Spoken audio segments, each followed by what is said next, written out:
Diana submitted the manuscript to publishers in early autumn. Then came another waiting period, this one even more anxiety-inducing than before.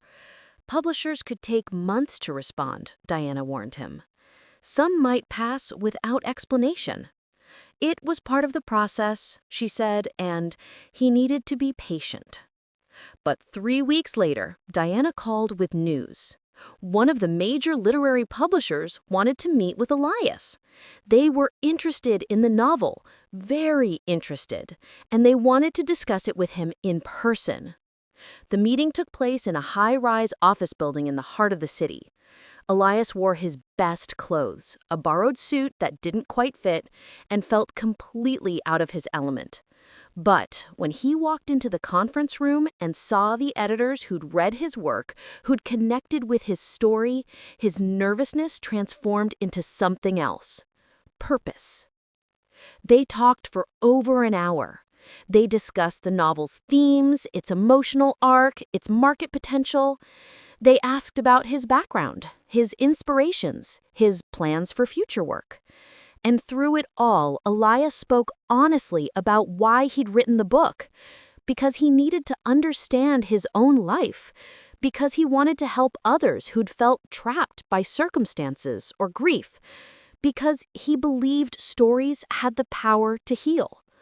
At the end of the meeting, the senior editor, a woman named Patricia with kind eyes and silver hair, leaned forward. "Elias, we'd like to publish your novel. We believe in this book. We believe in you. Are you interested in working with us?"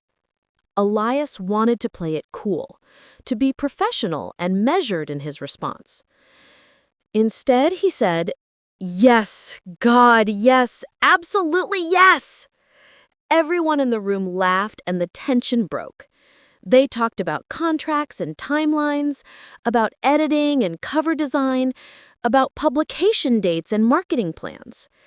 It was overwhelming and exciting and surreal. When Elias finally left the building and stepped out onto the city street, he felt like he was floating. He went straight to the bookstore. Margaret was helping a customer, but when she saw his face, she excused herself and came over. "They're publishing it," Elias said, unable to keep the grin off his face. "My novel is going to be a real book." Margaret pulled him into a tight hug. "I never doubted it for a second, not for one single second."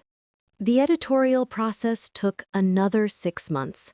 Working with a professional editor was humbling and enlightening. Patricia pushed him to dig deeper, to strengthen weak sections, to cut passages he loved but that didn't serve the story. It was painful sometimes, like pruning a garden he'd spent years cultivating. But the result was a better book, a stronger book. During this time, Elias continued working at the bookstore and visiting his father regularly. He watched as the seasons changed again, summer to fall to winter. He watched as his father's garden grew dormant, waiting for spring. He watched as his own life transformed from that of a struggling writer to someone who would soon be a published author. The cover design for the novel arrived in January.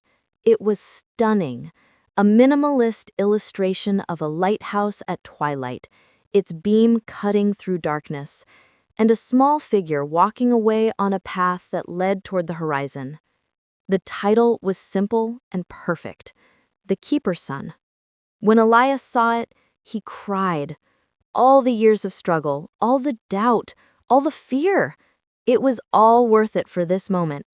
Seeing his story transformed into something tangible, something that would exist in the world long after he was gone.